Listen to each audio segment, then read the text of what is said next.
ایمان کیا ہے، اسلام کیا ہے؟ دنیا کا نظام اسلام پر ہے، ایمان پر نہیں ہے۔ آخرت کا معاملہ ایمان پر ہے، اسلام پر نہیں ہے۔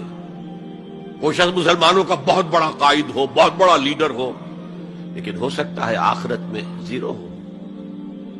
میں حدیث سنا چکا ہوں آپ کو، ایک شخص دنیا میں شہید سمجھا جا رہا تھا، ایک شخص دنیا میں بہت بڑا عالم سمجھا جا رہا تھا، ایک شخص دنیا میں بہت بڑا سخی سمجھا جا رہا تھا، اور اللہ نے سب کے دعوے جو ہیں ان کی نفی کر دی۔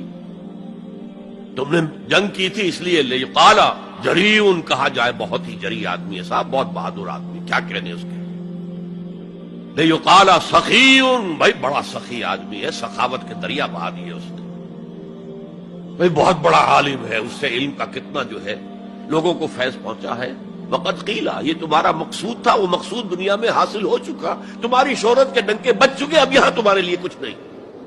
اور پھر اللہ حکم دے گا اور فرشتے منہ کے بل گھسیٹتے ہوئے اسے جہنم میں جھونک دیں گے۔ تو وہ اسلام وہاں کام نہیں آئے گا، بلکہ اسلام کیا، اسلام پر اتنی اضافی خوبیاں بھی کام نہیں آئیں گی اگر دل میں ایمان نہیں اور اس کے نتیجے میں نیت درست نہیں۔